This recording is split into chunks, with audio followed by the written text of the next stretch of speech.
سفیان بن آئینہ نے بیان کیا، انہوں نے کہا کہ میں نے عمرو بن دینار سے سنا، انہوں نے بیان کیا کہ میں جابر بن زید اور عمرو بن اوس کے ساتھ بیٹھا ہوا تھا، تو ان دونوں بزرگوں سے بجالہ نے بیان کیا کہ 70 ہجری میں جس سال مصعب بن زبیر رضی اللہ عنہ نے بصرہ والوں کے ساتھ حج کیا تھا، زمزم کی سیڑھیوں کے پاس انہوں نے بیان کیا تھا کہ میں احنف بن قیس رضی اللہ عنہ کے چچا جزع بن معاویہ کا کاتب تھا، تو وفات سے 1 سال پہلے عمر بن خطاب رضی اللہ عنہ کا ایک مکتوب ہمارے پاس آیا کہ جس پارسی نے اپنی محرم عورت کو بیوی بنایا ہو تو ان کو جدا کر دو، اور حضرت عمر رضی اللہ عنہ نے پارسیوں سے جزیہ نہیں لیا تھا۔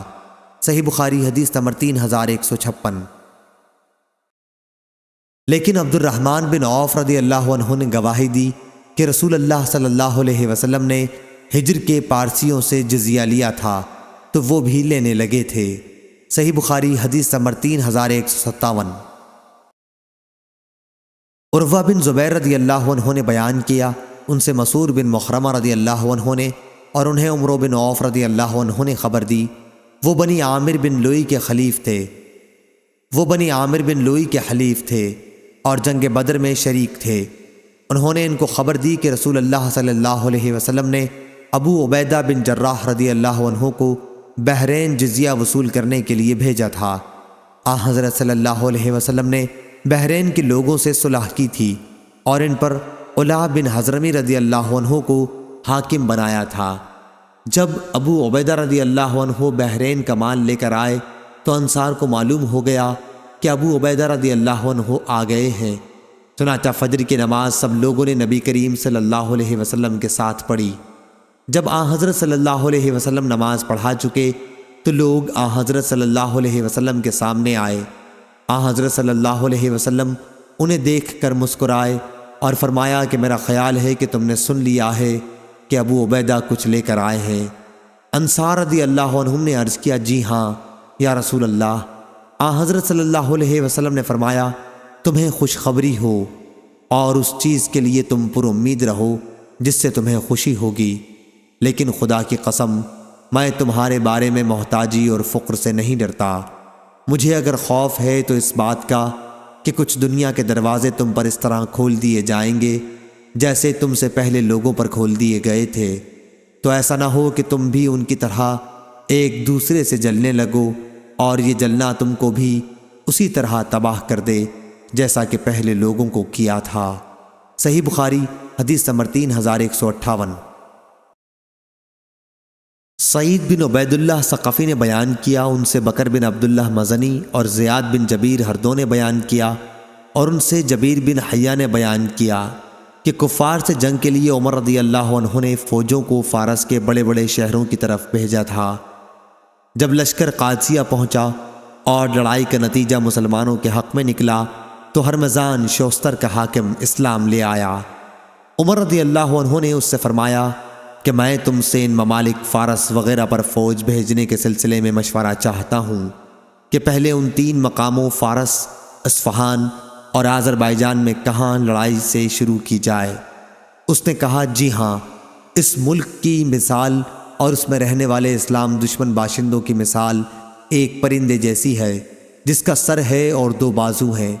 اگر اس کا ایک بازو توڑ دیا جائے تو وہ اپنے دونوں پاؤں پر ایک بازو اور ایک سر کے ساتھ کھڑا رہ سکتا ہے، اگر دوسرا بازو بھی توڑ دیا جائے تو دونوں پاؤں اور سر کے ساتھ کھڑا رہ سکتا ہے، اگر سر توڑ دیا جائے تو دونوں پاؤں، دونوں بازو اور سر سب بیکار رہ جاتا ہے۔ پس سر تو کسرا ہے تو ایک بازو قیصر ہے اور دوسرا فارس، اس لیے آپ مسلمانوں کو حکم دے دیں کہ پہلے وہ کسرا پر حملہ کریں۔ اور بکر بن عبداللہ اور زیاد بن جبیر دونوں نے بیان کیا کہ ان سے جبیر بن حیہ نے بیان کیا کہ ہمیں حضرت عمر رضی اللہ عنہ نے جہاد کے لیے بلایا اور نعمان بن مقرن رضی اللہ عنہ کو ہمارا امیر مقرر کیا۔ جب ہم دشمن کی سرزمین نہاوند کے قریب پہنچے تو کسرا کا ایک افسر 40,000 کا لشکر ساتھ لیے ہوئے ہمارے مقابلے کے لیے بڑھا۔ پھر ایک ترجمان نے آ کر کہا کہ تم میں سے کوئی ایک شخص معاملات پر گفتگو کرے۔ مغیرہ بن شعبہ رضی اللہ عنہ نے مسلمانوں کی نمائندگی کی اور فرمایا کہ جو تمہارے مطالبات ہوں انہیں بیان کرو۔ اس نے پوچھا، آخر تم لوگ ہو کون؟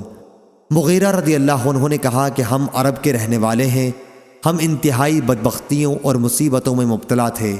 بھوک کی شدت میں ہم چمڑے اور گٹھلیاں چوسا کرتے تھے، اون اور بال ہماری پوشاک تھی، اور پتھروں اور درختوں کی ہم عبادت کیا کرتے تھے۔ ہماری مصیبتیں اسی طرح قائم تھیں کہ آسمان اور زمین کے رب نے، جس کا ذکر اپنی تمام عظمت و جلال کے ساتھ بلند ہے، ہماری طرف ہماری ہی طرح کہ انسانی عادات و خصائص رکھنے والا ایک نبی بھیجا۔ ہم اس کے باپ اور ماں کو جانتے ہیں۔ اللہ کے رسول صلی اللہ علیہ وسلم نے ہمیں حکم دیا کہ ہم تم سے اس وقت تک جنگ کرتے رہیں جب تک تم صرف اللہ اکیلے کی عبادت نہ کرنے لگو، یا پھر اسلام نہ قبول کرنے کی صورت میں جزیہ دینا قبول کر لو۔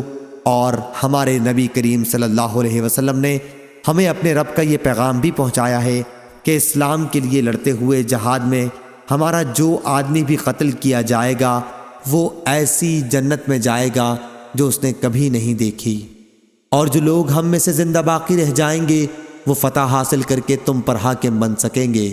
مغیرہ نے یہ گفتگو تمام کر کے نعمان سے کہا کہ لڑائی شروع کرو۔ صحیح بخاری حدیث نمبر 3159۔ نعمان نے کہا تم کو تو اللہ پاک ایسی کئی لڑائیوں میں حضرت صلی اللہ علیہ وسلم کے ساتھ شریک رکھ چکا ہے، اور اس نے لڑائی میں دیر کرنے پر تم کو نہ شرمندہ کیا نہ ذلیل کیا، اور میں تو حضرت صلی اللہ علیہ وسلم کے ساتھ لڑائی میں موجود تھا۔ آپ کا قاعدہ تھا اگر صبح سویرے لڑائی شروع نہ کرتے اور دن چڑھ جاتا تو اس وقت تک ٹھہرے رہتے کہ سورج ڈھل جائے، ہوائیں چلنے لگیں، نمازوں کا وقت آن پہنچے۔ صحیح بخاری حدیث نمبر 3160۔ ابو حمید سعدی رضی اللہ عنہ نے بیان کیا کہ رسول کریم صلی اللہ علیہ وسلم کے ساتھ ہم غزوہ تبوک میں شریک تھے۔ ایلا کے حاکم یوحنا بن روبہ نے حضرت صلی اللہ علیہ وسلم کو ایک سفید خچر بھیجا، اور آپ نے اسے ایک چادر بطور خلعت کے اور ایک تحریر کے ذریعے اس کے ملک پر اسے ہی حاکم باقی رکھا۔ صحیح بخاری حدیث نمبر 3161۔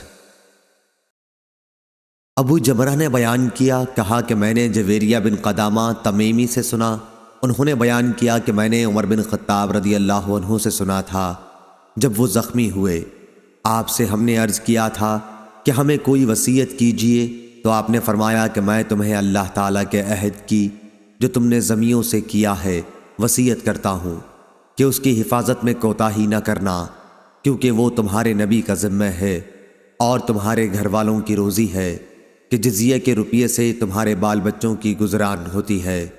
صحیح بخاری حدیث نمبر 3162۔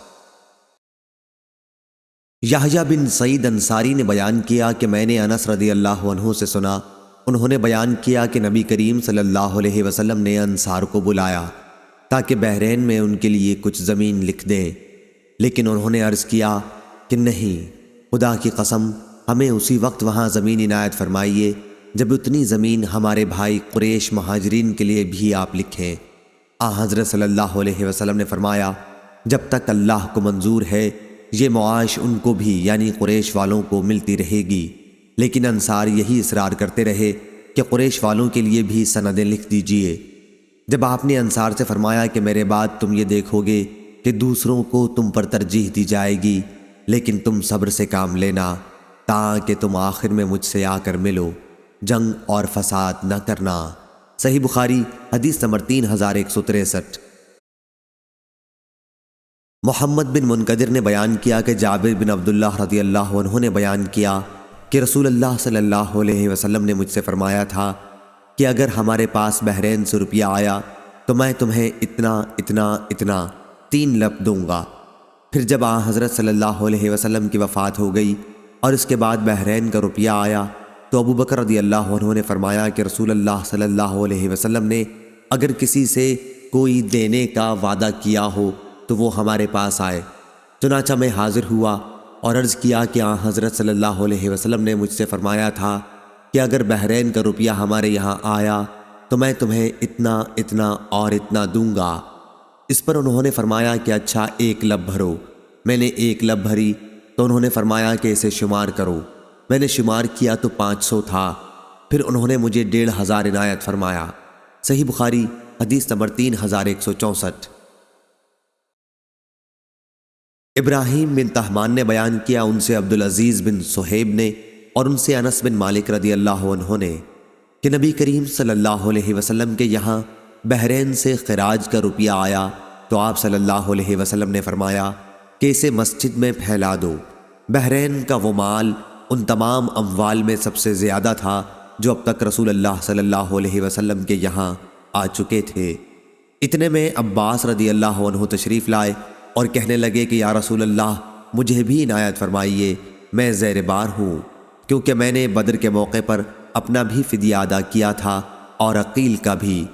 حضرت صلی اللہ علیہ وسلم نے فرمایا کہ اچھا لے لیجئے۔ چنانچہ انہوں نے اپنے کپڑے میں روپیہ بھر لیا، لیکن اٹھ نہ سکا تو اس میں سے کم کرنے لگے، لیکن کم کرنے کے بعد بھی نہ اٹھ سکا تو عرض کیا کہ حضور صلی اللہ علیہ وسلم کسی کو حکم دیں کہ اٹھانے میں میری مدد کرے۔ حضرت صلی اللہ علیہ وسلم نے فرمایا کہ ایسا نہیں ہو سکتا۔ انہوں نے کہا کہ پھر آپ خود ہی اٹھوا دیں۔ فرمایا کہ یہ بھی نہیں ہو سکتا۔ پھر عباس رضی اللہ عنہ نے اس میں سے کچھ کم کیا، لیکن اس پر بھی نہ اٹھا سکے تو کہا کہ کسی کو حکم دیجئے کہ وہ اٹھا دے۔ فرمایا کہ نہیں، ایسا نہیں ہو سکتا۔ انہوں نے کہا کہ پھر آپ ہی اٹھا دیں۔ حضور صلی اللہ علیہ وسلم نے فرمایا کہ یہ بھی نہیں ہو سکتا۔ آخر اس میں سے انہیں پھر کم کرنا پڑا اور تب کہیں جا کے اسے اپنے کاندھے پر اٹھا سکے اور لے کر جانے لگے۔ حضرت صلی اللہ علیہ وسلم اس وقت تک انہیں برابر دیکھتے رہے جب تک وہ ہماری نظروں سے چھپ نہ گئے۔ ان کے حرص پر آپ صلی اللہ علیہ وسلم نے تعجب فرمایا اور آپ اس وقت تک وہاں سے نہ اٹھے جب تک وہاں 1 درہم بھی باقی رہا۔ صحیح بخاری حدیث نمبر 3165۔ عبد الواحد نے بیان کیا، انہوں نے کہا ہم سے حسن بن عمرو نے بیان کیا، انہوں نے کہا ہم سے مجاہد نے بیان کیا اور ان سے عبداللہ بن عمرو رضی اللہ عنہ نے بیان کیا کہ نبی کریم صلی اللہ علیہ وسلم نے فرمایا، جس نے کسی زمین کو ناحق قتل کیا وہ جنت کی خوشبو بھی نہ پا سکے گا، حالانکہ جنت کی خوشبو 40 سال کی راہ سے سونگھی جا سکتی ہے۔ صحیح بخاری حدیث نمبر 3166۔ سعید مقبری نے بیان کیا، ان سے ان کے والد ابو سعید نے کہ ابو ہریرہ رضی اللہ عنہ نے بیان کیا، ہم ابھی مسجد نبوی میں موجود تھے کہ نبی کریم صلی اللہ علیہ وسلم تشریف لائے اور فرمایا کہ یہودیوں کی طرف چلو۔ چنانچہ ہم روانہ ہوئے اور جب بیت المدارس یہودیوں کے مدرسے پہنچے تو حضرت صلی اللہ علیہ وسلم نے ان سے فرمایا کہ اسلام لاؤ تو سلامتی کے ساتھ رہو گے، اور سمجھ لو کہ زمین اللہ اور اس کے رسول کی ہے، اور میرا ارادہ ہے کہ تمہیں اس ملک سے نکال دوں، پھر تم میں سے اگر کسی کی جائیداد کی قیمت آئے تو اسے بیچ ڈالے، اگر اس پر تیار نہیں ہو تو تمہیں معلوم ہونا چاہیے کہ زمین اللہ اور اس کے رسول ہی کی ہے۔ صحیح بخاری حدیث نمبر 3167۔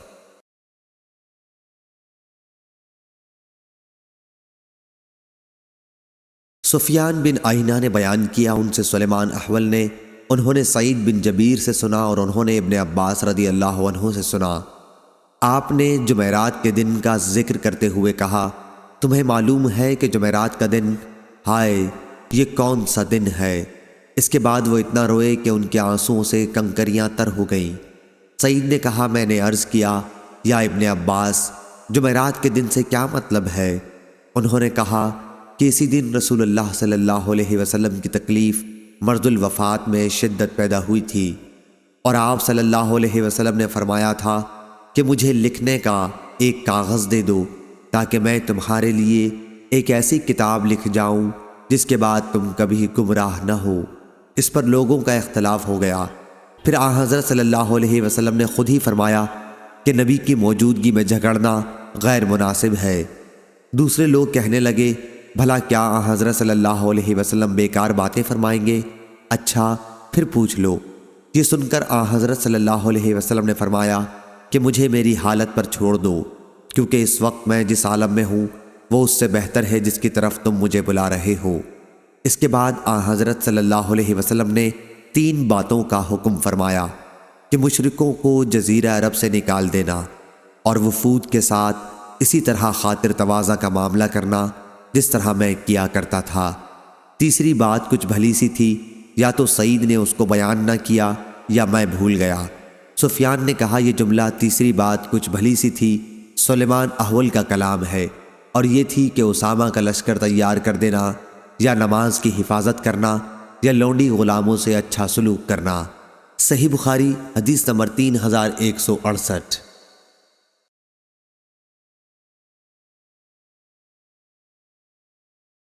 سعید مقبری نے بیان کیا، ان سے ابو ہریرہ رضی اللہ عنہ نے بیان کیا کہ جب خیبر فتح ہوا تو یہودیوں کی طرف سے نبی کریم صلی اللہ علیہ وسلم کی خدمت میں بکری کا یا ایسے گوشت کا ہدیہ پیش کیا گیا جس میں زہر تھا۔ اس پر آن حضرت صلی اللہ علیہ وسلم نے فرمایا کہ جتنے یہودی یہاں موجود ہیں انہیں میرے پاس جمع کرو۔ چنانچہ وہ سب آ گئے۔ اس کے بعد آن حضرت صلی اللہ علیہ وسلم نے فرمایا کہ دیکھو میں تم سے ایک بات پوچھوں گا، کیا تم لوگ صحیح جواب دو گے؟ سب نے کہا جی ہاں۔ آپ صلی اللہ علیہ وسلم نے دریافت فرمایا تمہارے باپ کون تھے؟ انہوں نے کہا کہ فلاں۔ آن حضرت صلی اللہ علیہ وسلم نے فرمایا کہ تم جھوٹ بولتے ہو، تمہارے باپ تو فلاں تھے۔ سب نے کہا کہ آپ سچ فرماتے ہیں۔ پھر آن حضرت صلی اللہ علیہ وسلم نے فرمایا اگر میں تم سے ایک اور بات پوچھوں تو تم صحیح واقعہ بیان کر دو گے؟ سب نے کہا جی ہاں اے ابو القاسم، اور اگر ہم جھوٹ بھی بولیں تو آپ ہمارے جھوٹ کو اسی طرح پکڑ لیں گے جس طرح آپ نے ابھی ہمارے باپ کے بارے میں ہمارے جھوٹ کو پکڑ لیا۔ حضور اکرم صلی اللہ علیہ وسلم نے اس کے بعد دریافت فرمایا کہ دوزخ میں جانے والے کون لوگ ہوں گے؟ انہوں نے کہا کہ کچھ دنوں کے لیے تو ہم اس میں داخل ہو جائیں گے، لیکن پھر آپ لوگ ہماری جگہ داخل کر دیے جائیں گے۔ حضور اکرم صلی اللہ علیہ وسلم نے فرمایا تم اس میں برباد رہو، خدا گواہ ہے کہ ہم تمہاری جگہ اس میں کبھی داخل نہیں کیے جائیں گے۔ پھر آپ نے دریافت فرمایا کہ اگر میں تم سے کوئی بات پوچھوں تو کیا تم مجھ سے صحیح واقعہ بتا دو گے؟ اس مرتبہ بھی انہوں نے یہی کہا کہ ہاں اے ابو القاسم۔ حضرت صلی اللہ علیہ وسلم نے دریافت کیا تم نے اس بکری کے گوشت میں زہر ملایا ہے؟ انہوں نے کہا جی ہاں۔ حضرت صلی اللہ علیہ وسلم نے دریافت فرمایا کہ تم نے ایسا کیوں کیا؟ انہوں نے کہا کہ ہمارا مقصد یہ تھا کہ آپ جھوٹے ہیں نبوت میں تو ہمیں آرام مل جائے گا، اور اگر آپ واقعی نبی ہیں تو یہ زہر آپ کو کوئی نقصان نہ پہنچا سکے گا۔ صحیح بخاری حدیث نمبر 3169۔ ثابت بن یزید نے بیان کیا ہم سے عاصم احول نے کہا کہ میں نے انس رضی اللہ عنہ سے دعائے قنوت کے بارے میں پوچھا تو آپ نے فرمایا کہ رکوع سے پہلے ہونی چاہیے۔ میں نے عرض کیا کہ فلاں صاحب محمد بن سیرین تو کہتے ہیں کہ آپ نے کہا تھا کہ رکوع کے بعد ہوتی ہے۔ انس رضی اللہ عنہ نے اس پر کہا کہ انہوں نے غلط کہا ہے۔ پھر انہوں نے ہم سے یہ حدیث بیان کی کہ نبی کریم صلی اللہ علیہ وسلم نے 1 مہینے تک رکوع کے بعد دعائے قنوت کی تھی، اور آپ نے اس میں قبیلہ بنو سلیم کے قبیلوں کے حق میں بد دعا کی تھی۔ انہوں نے بیان کیا کہ حضرت صلی اللہ علیہ وسلم نے 40 یا 70 قرآن کے عالم صحابہ کی ایک جماعت، راوی کو شک تھا، مشرکین کے پاس بھیجی تھی، لیکن یہ بنی سلیم کے لوگ جن کا سردار عامر بن طفیل تھا ان کے آڑے آئے اور ان کو مار ڈالا، حالانکہ نبی کریم صلی اللہ علیہ وسلم سے ان کا معاہدہ تھا، لیکن انہوں نے دغا دی۔ حضرت صلی اللہ علیہ وسلم کو کسی معاملے پر اتنا رنجیدہ اور غمگین نہیں دیکھا جتنا ان صحابہ کی شہادت پر آپ رنجیدہ تھے۔ صحیح بخاری حدیث نمبر 3170۔ ام ہانی بنت ابی طالب کے غلام ابو مرہ نے خبر دی، انہوں نے ام ہانی بنت ابی طالب رضی اللہ عنہا سے سنا، آپ بیان کرتی تھیں کہ فتح مکہ کے موقع پر میں رسول اللہ صلی اللہ علیہ وسلم کی خدمت میں حاضر ہوئی مکے میں۔ میں نے دیکھا کہ آپ غسل کر رہے تھے اور فاطمہ رضی اللہ عنہا آپ کی صاحبزادی پردہ کیے ہوئے تھیں۔ میں نے آپ کو سلام کیا تو آپ نے دریافت فرمایا کون صاحبہ ہیں؟ میں نے عرض کیا کہ میں ام ہانی بنت ابی طالب ہوں۔ حضرت صلی اللہ علیہ وسلم نے فرمایا آؤ، اچھی آئیں ام ہانی۔ پھر جب آپ صلی اللہ علیہ وسلم غسل سے فارغ ہوئے تو آپ نے کھڑے ہو کر 8 رکعت چاشت کی نماز پڑھی۔ آپ صلی اللہ علیہ وسلم صرف ایک کپڑا جس میں اطہر پر لپیٹے ہوئے تھے۔ میں نے عرض کیا یا رسول اللہ صلی اللہ علیہ وسلم، میری ماں کے بیٹے حضرت علی رضی اللہ عنہ کہتے ہیں کہ وہ ایک شخص کو جسے میں پناہ دے چکی ہوں قتل کیے بغیر نہیں رہیں گے۔ یہ شخص حبیرہ کا فلاں لڑکا 14 ہے۔ حضرت صلی اللہ علیہ وسلم نے فرمایا، ام ہانی جسے تم نے پناہ دی اسے ہماری طرف سے بھی پناہ ہے۔ ام ہانی رضی اللہ عنہا نے بیان کیا کہ یہ وقت چاشت کا تھا۔ صحیح بخاری حدیث نمبر 3171۔ وکی نے خبر دی، انہیں عامش نے، انہیں ابراہیم تیمی نے، ان سے ان کے باپ یزید بن شریک تیمی نے بیان کیا کہ علی رضی اللہ عنہ نے ہمارے سامنے خطبہ دیا جس میں فرمایا کہ کتاب اللہ اور اس ورق میں جو کچھ ہے اس کے سوا اور کوئی کتاب احکام شریعت کی ایسی ہمارے پاس نہیں جسے ہم پڑھتے ہوں۔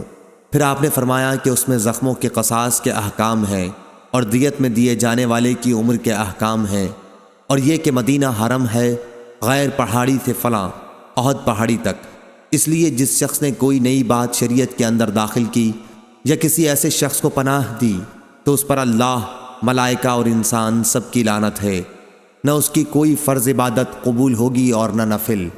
اور یہ بیان ہے جو لونڈی غلام اپنے مالک کے سوا کسی دوسرے کو مالک بنائے اس پر بھی اس طرح لعنت ہے۔ اور مسلمان سب برابر ہیں، ہر ایک کا ذمہ یکساں ہے، پس جس شخص نے کسی مسلمان کی پناہ میں جو کسی کافر کو دی گئی ہو دخل اندازی کی تو اس پر بھی اسی طرح لعنت ہے۔ صحیح بخاری حدیث نمبر 3172۔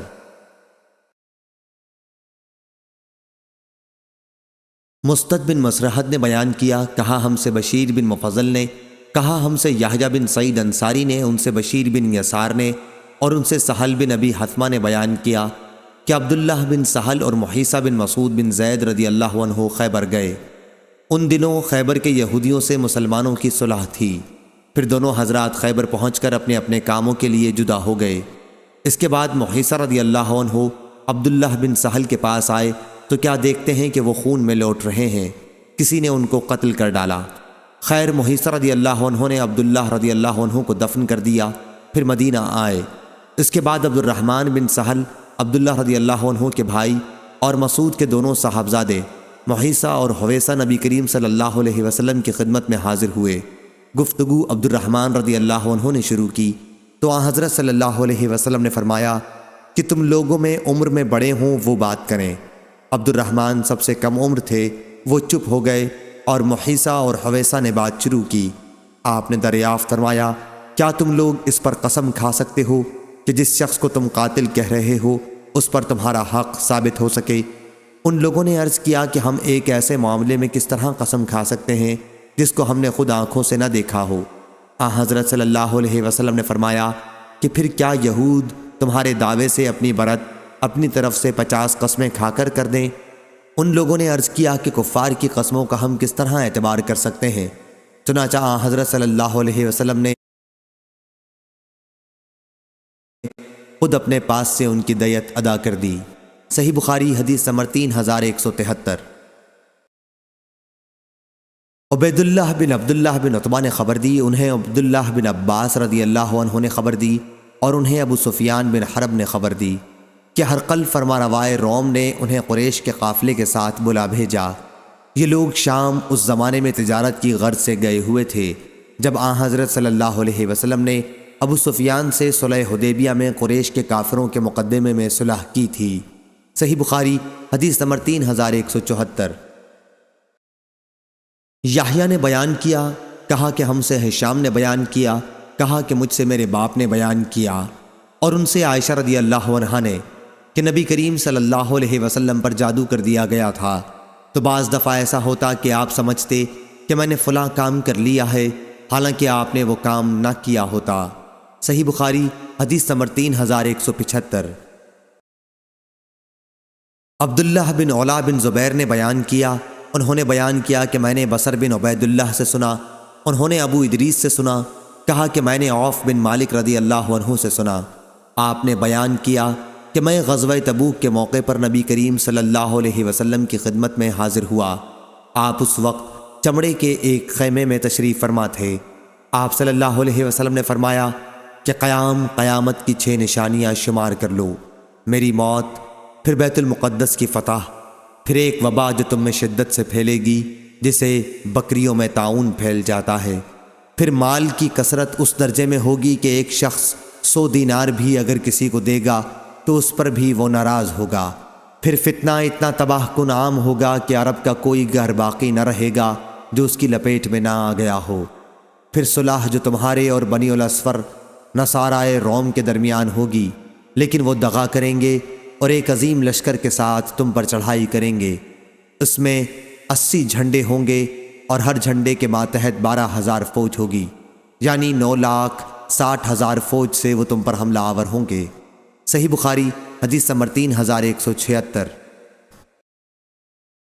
شعیب نے خبر دی، انہیں زہری نے، انہیں حمید بن عبد الرحمن نے کہ ابو ہریرہ رضی اللہ عنہ نے بیان کیا کہ ابو بکر رضی اللہ عنہ نے حجۃ الوداع سے پہلے والے حج کے موقع پر 10ویں ذی الحج کے دن بعض دوسرے لوگوں کے ساتھ مجھے بھی منی میں یہ اعلان کرنے بھیجا تھا کہ اس سال کے بعد کوئی مشرک حج کرنے نہ آئے اور کوئی شخص بیت اللہ کا طواف ننگے ہو کر نہ کرے، اور حج اکبر کا دن 10ویں تاریخ ذی الحجہ کا دن ہے۔ اسے حج اکبر اس لیے کہا گیا کہ لوگ عمرے کو حج اصغر کہنے لگے تھے۔ تو ابو بکر رضی اللہ عنہ نے اس سال مشرکوں سے جو عہد لیا تھا اسے واپس کر دیا، اور دوسرے سال حجۃ الوداع میں جب حضرت صلی اللہ علیہ وسلم نے حج کیا تو کوئی مشرک شریک نہیں ہوا۔ صحیح بخاری حدیث نمبر 3177۔ جریر نے بیان کیا، ان سے عامش نے، ان سے عبداللہ بن مرہ نے، ان سے مسروق نے، ان سے عبداللہ بن عمر رضی اللہ عنہ نے بیان کیا کہ نبی کریم صلی اللہ علیہ وسلم نے فرمایا، 4 عادتیں ایسی ہیں کہ اگر یہ چاروں کسی ایک شخص میں جمع ہو جائیں تو وہ پکا منافق ہے۔ وہ شخص جو بات کرے تو جھوٹ بولے، اور جب وعدہ کرے تو وعدہ خلافی کرے، اور جب معاہدہ کرے تو اسے پورا نہ کرے، اور جب کسی سے لڑے تو گالی گلوچ پر اتر آئے، اور اگر کسی شخص کے اندر ان 4 عادتوں میں سے ایک ہی عادت ہے تو اس کے اندر نفاق کی ایک عادت ہے جب تک کہ وہ اسے چھوڑ نہ دے۔ صحیح بخاری حدیث نمبر 3178۔ سفیان ثوری نے خبر دی، انہیں عامش نے، انہیں ابراہیم تیمی نے، انہیں ان کے باپ یزید بن شریک تیمی نے، اور ان سے علی رضی اللہ عنہ نے بیان کیا کہ ہم نے نبی کریم صلی اللہ علیہ وسلم سے بس یہی قرآن مجید لکھا، اور جو کچھ اس ورق میں ہے نبی کریم صلی اللہ علیہ وسلم نے فرمایا تھا کہ مدینہ عائر پہاڑی اور فلاں کدا پہاڑی کے درمیان تک حرم ہے، پس جس نے یہاں دین میں کوئی نئی چیز داخل کی یا کسی ایسے بدعتی شخص کو اس کے حدود میں پناہ دی تو اس پر اللہ تعالی، ملائکہ اور انسان سب کی لعنت ہوگی، نہ اس کا کوئی فرض قبول اور نہ نفل قبول ہوگا، اور مسلمان پناہ دینے میں سب برابر ہیں۔ معمولی سے معمولی مسلمان، عورت یا غلام کسی کافر کو پناہ دے سکتے ہیں، اور جو کوئی کسی مسلمان کا کیا ہوا عہد توڑ ڈالے اس پر اللہ اور ملائکہ اور انسان سب کی لعنت ہوگی، نہ اس کی کوئی فرض عبادت قبول ہوگی اور نہ نفل۔ اور جس غلام یا لونڈی نے اپنے آقا، اپنے مالک کی اجازت کے بغیر کسی دوسرے کو اپنا مالک بنا لیا تو اس پر اللہ اور ملائکہ اور انسان سب کی لعنت ہوگی، نہ اس کی کوئی فرض عبادت مقبول ہوگی اور نہ نفل۔ صحیح بخاری حدیث نمبر 3179۔ اسحاق بن سعید نے بیان کیا، ان سے ان کے والد سعید بن عمرو نے، ان سے ابو ہریرہ رضی اللہ عنہ نے کہا کہ اس وقت تمہارا کیا حال ہوگا جب جزیہ اور خراج میں سے نہ تمہیں درہم ملے گا اور نہ دینار۔ اس پر کسی نے کہا کہ جناب ابو ہریرہ، تم کیسے سمجھتے ہو کہ ایسا ہوگا؟ ابو ہریرہ رضی اللہ عنہ نے کہا، ہاں اس ذات کی قسم جس کے ہاتھ میں ابو ہریرہ کی جان ہے، یہ صادق و مصدوق صلی اللہ علیہ وسلم کا فرمان ہے۔ لوگوں نے پوچھا تھا کہ یہ کیسے ہو جائے گا؟ تو آپ نے فرمایا، جب کہ اللہ اور اس کے رسول کا عہد اسلامی حکومت غیر مسلموں سے ان کی جان و مال کی حفاظت کے بارے میں توڑا جانے لگے تو اللہ تعالیٰ بھی زمیوں کے دلوں کو سخت کر دے گا اور وہ جزیہ دینا بند کر دیں گے، بلکہ لڑنے کو مستعد ہوں گے۔ صحیح بخاری حدیث نمبر 3180۔ ابو حمزہ نے خبر دی، کہا کہ میں نے عامش سے سنا، انہوں نے بیان کیا کہ میں نے ابو وائل سے پوچھا، کیا آپ صفین کی جنگ میں موجود تھے؟ انہوں نے بیان کیا کہ ہاں میں تھا، اور میں نے سہل بن حنیف رضی اللہ عنہ کو یہ کہتے سنا تھا کہ تم لوگ خود اپنی رائے کو غلط سمجھو جو آپس میں لڑتے مرتے ہو۔ میں نے اپنے تئیں دیکھا جس دن ابو جندل آیا، یعنی حدیبیہ کے دن، اگر میں یہاں حضرت صلی اللہ علیہ وسلم کا حکم پھیر سکتا تو پھر اس دن پھیر دیتا، اور ہم نے جب کسی مصیبت میں ڈر کر تلواریں اپنے کندھوں پر رکھیں تو وہ مصیبت آسان ہو گئی۔ ہم کو اس کا انجام معلوم ہو گیا، مگر یہی ایک لڑائی ہے جو سخت مشکل ہے، اس کا انجام بہتر نہیں معلوم ہوتا۔ صحیح بخاری حدیث نمبر 3181۔ عبداللہ بن محمد نے بیان کیا، کہا ہم سے یحییٰ بن آدم نے، ان سے یزید بن عبدالعزیز نے، ان سے ان کے باپ عبدالعزیز بن سیاح نے، ان سے حبیب بن ابی ثابت نے بیان کیا، کہا کہ مجھ سے ابو وائل نے بیان کیا کہ ہم مقام صفین میں ڈیرے ڈالے ہوئے تھے۔ پھر سہل بن حنیف کھڑے ہوئے اور فرمایا، اے لوگو، تم خود اپنی رائے کو غلط سمجھو، ہم صلح حدیبیہ کے موقع پر رسول اللہ صلی اللہ علیہ وسلم کے ساتھ تھے، اگر ہمیں لڑنا ہوتا تو اس وقت ضرور لڑتے۔ عمر اس موقع پر آئے یعنی حدیبیہ میں اور عرض کیا، یا رسول اللہ، کیا ہم حق پر اور وہ باطل پر نہیں ہیں؟ حضرت صلی اللہ علیہ وسلم نے فرمایا کہ کیوں نہیں؟ عمر رضی اللہ عنہ نے کہا کہ ہمارے مقتول جنت میں اور ان کے مقتول جہنم میں نہیں جائیں گے؟ حضرت صلی اللہ علیہ وسلم نے فرمایا کیوں نہیں؟ پھر عمر رضی اللہ عنہ نے کہا کہ پھر ہم اپنے دین کے معاملے میں کیوں دبیں؟ کیا ہم مدینے واپس چلے جائیں گے اور ہمارے اور ان کے درمیان اللہ کوئی فیصلہ نہیں کرے گا؟ حضرت صلی اللہ علیہ وسلم نے فرمایا، اے ابن خطاب، میں اللہ کا رسول ہوں اور اللہ مجھے کبھی برباد نہیں کرے گا۔ اس کے بعد حضرت عمر رضی اللہ عنہ حضرت ابو بکر رضی اللہ عنہ کے پاس گئے اور ان سے وہی سوالات کیے جو نبی کریم صلی اللہ علیہ وسلم سے ابھی کر چکے تھے۔ انہوں نے بھی یہی کہا، کیا حضرت صلی اللہ علیہ وسلم اللہ کے رسول ہیں اور اللہ انہیں کبھی برباد نہیں ہونے دے گا۔ پھر سورہ فتح نازل ہوئی اور حضرت صلی اللہ علیہ وسلم نے حضرت عمر رضی اللہ عنہ کو اسے آخر تک پڑھ کر سنایا تو حضرت عمر رضی اللہ عنہ نے عرض کیا، کیا یہی فتح ہے؟ حضرت صلی اللہ علیہ وسلم نے فرمایا کہ ہاں، بلا شک یہی فتح ہے۔ صحیح بخاری حدیث نمبر 3182۔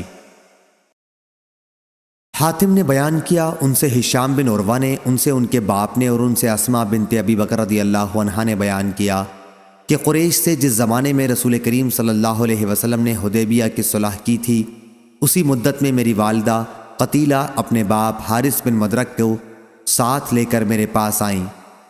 وہ اسلام میں داخل نہیں ہوئی تھیں۔ عروہ نے بیان کیا کہ حضرت اسماء رضی اللہ عنہا نے اس بارے میں حضرت صلی اللہ علیہ وسلم سے پوچھا کہ یا رسول اللہ، میری والدہ آئی ہوئی ہے اور مجھ سے رغبت کے ساتھ ملنا چاہتی ہیں، تو کیا میں ان کے ساتھ صلہ رحمی کروں؟ حضرت صلی اللہ علیہ وسلم نے فرمایا کہ ہاں، ان کے ساتھ صلہ رحمی کر۔ صحیح بخاری حدیث نمبر 3183۔ ابراہیم بن یوسف بن ابی اسحاق نے بیان کیا، کہا کہ مجھ سے میرے والد نے بیان کیا، ان سے ابو اسحاق نے بیان کیا، کہا مجھ سے برا بن عازب رضی اللہ عنہ نے بیان کیا کہ نبی کریم صلی اللہ علیہ وسلم نے جب عمرہ کرنا چاہا تو آپ نے مکے میں داخلے کے لیے مکے کے لوگوں سے اجازت لینے کے لیے آدمی بھیجا۔ انہوں نے اس شرط کے ساتھ اجازت دی کہ مکے میں 3 دن سے زیادہ قیام نہ کریں، ہتھیار نیام میں رکھے بغیر داخل نہ ہوں اور مکے کے کسی آدمی کو اپنے ساتھ مدینہ نہ لے جائیں اگرچہ وہ جانا چاہے۔ انہوں نے بیان کیا کہ پھر ان شرائط کو علی بن ابی طالب رضی اللہ عنہ نے لکھنا شروع کیا، اور اس طرح یہ محمد اللہ کے رسول کے صلح نامے کی تحریر ہے۔ مکے والوں نے کہا کہ اگر ہم جان لیتے کہ آپ اللہ کے رسول ہیں تو پھر آپ کو روکتے ہی نہیں بلکہ آپ پر ایمان لاتے، اس لیے تمہیں یوں لکھنا چاہیے، یہ محمد بن عبداللہ کے صلح نامے کی تحریر ہے۔ اس پر حضرت صلی اللہ علیہ وسلم نے فرمایا، اللہ گواہ ہے کہ میں اللہ کا رسول بھی ہوں۔ حضرت صلی اللہ علیہ وسلم لکھنا نہیں جانتے تھے۔ راوی نے بیان کیا کہ آپ صلی اللہ علیہ وسلم نے علی رضی اللہ عنہ سے فرمایا، رسول اللہ صلی اللہ علیہ وسلم کا لفظ مٹا دے۔ حضرت علی رضی اللہ عنہ نے عرض کیا کہ خدا کی قسم، یہ لفظ تو میں کبھی نہ مٹاؤں گا۔ حضرت صلی اللہ علیہ وسلم نے فرمایا کہ پھر مجھے دکھلاؤ۔ راوی نے بیان کیا کہ علی رضی اللہ عنہ نے حضرت صلی اللہ علیہ وسلم کو وہ لفظ دکھایا اور آپ نے خود اپنے ہاتھ سے اسے مٹا دیا۔ پھر جب حضرت صلی اللہ علیہ وسلم مکہ تشریف لے گئے اور 3 دن گزر گئے تو قریش حضرت علی کے پاس آئے اور کہا کہ اب اپنے ساتھی سے کہو کہ اب یہاں سے چلے جائیں۔ علی رضی اللہ عنہ نے بیان کیا کہ میں نے اس کا ذکر حضرت صلی اللہ علیہ وسلم سے کیا تو آپ نے فرمایا کہ ہاں، چنانچہ آپ وہاں سے روانہ ہو گئے۔ صحیح بخاری حدیث نمبر 3184۔ عبداللہ رضی اللہ عنہ نے بیان کیا کہ مکے میں شروع اسلام کے زمانے میں رسول اللہ صلی اللہ علیہ وسلم سجدے کی حالت میں تھے اور قریب ہی قریش کے کچھ لوگ بیٹھے ہوئے تھے۔ پھر عقبہ بن ابی معیط اونٹ کی اوجڑی لایا اور نبی کریم صلی اللہ علیہ وسلم کی پیٹھ پر اسے ڈال دیا۔ نبی کریم صلی اللہ علیہ وسلم سجدے سے اپنا سر نہ اٹھا سکے۔ آخر فاطمہ رضی اللہ عنہا آئیں اور آپ صلی اللہ علیہ وسلم کی پیٹھ پر سے اس اوجڑی کو ہٹایا، اور جس نے یہ حرکت کی تھی اسے برا بھلا کہا۔ نبی کریم صلی اللہ علیہ وسلم نے بھی بد دعا کی کہ اے اللہ قریش کی اس جماعت کو پکڑ، اے اللہ ابو جہل بن ہشام، عتبہ بن ربیعہ، شیبہ بن ربیعہ، عقبہ بن ابی معیط، امیہ بن خلف یا ابی بن خلف کو برباد کر۔ پھر میں نے دیکھا کہ یہ سب بدر کی لڑائی میں قتل کر دیے گئے اور ایک کنویں میں انہیں ڈال دیا گیا، سوا امیہ یا ابی کے کہ یہ شخص بہت بھاری بھرکم تھا۔ جب اسے صحابہ نے کھینچا تو کنویں میں ڈالنے سے پہلے ہی اس کے جوڑ الگ ہو گئے۔ صحیح بخاری حدیث نمبر 3185۔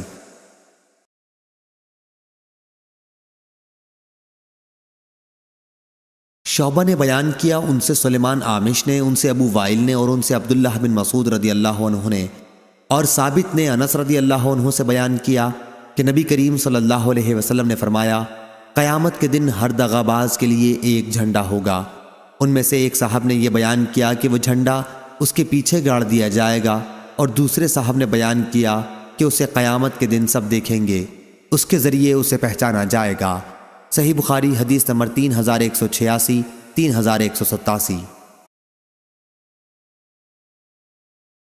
حماد نے بیان کیا، ان سے ایوب نے، ان سے نافع نے، اور ان سے عبداللہ بن عمر رضی اللہ عنہ نے بیان کیا کہ میں نے نبی کریم صلی اللہ علیہ وسلم سے سنا، آپ صلی اللہ علیہ وسلم نے فرمایا کہ ہر دغا باز کے لیے قیامت کے دن ایک جھنڈا ہوگا جو اس کی دغا بازی کی علامت کے طور پر اس کے پیچھے گاڑ دیا جائے گا۔ صحیح بخاری حدیث نمبر 3188۔ عبداللہ بن عباس رضی اللہ عنہ نے بیان کیا کہ رسول کریم صلی اللہ علیہ وسلم نے فتح مکہ کے دن فرمایا تھا، اب مکے سے ہجرت فرض نہیں رہی، البتہ جہاد کی نیت اور جہاد کا حکم باقی ہے، اس لیے جب تمہیں جہاد کے لیے نکالا جائے تو فوراً نکل جاؤ۔ اور آن حضرت صلی اللہ علیہ وسلم نے فتح مکہ کے دن یہ بھی فرمایا تھا کہ جس دن اللہ تعالیٰ نے آسمان اور زمین پیدا کیے اسی دن اس شہر مکے کو حرم قرار دے دیا، پس یہ شہر اللہ کی حرمت کے ساتھ قیامت تک کے لیے حرم ہی رہے گا، اور مجھ سے پہلے یہاں کسی کے لیے لڑائی لڑنا جائز نہیں ہوا، اور میرے لیے بھی دن کی صرف ایک گھڑی کے لیے جائز کیا گیا، پس اب یہ مبارک شہر اللہ تعالیٰ کی حرمت کے ساتھ قیامت تک کے لیے حرام ہے۔ اس کی حدود میں نہ کسی درخت کا کانٹا توڑا جائے، نہ یہاں کے شکار کو ستایا جائے، اور کوئی یہاں کی گری ہوئی چیز نہ اٹھائے سوا اس شخص کے جو مالک تک چیز کو پہنچانے کے لیے اعلان کرے، اور نہ یہاں کی ہری گھاس کاٹی جائے۔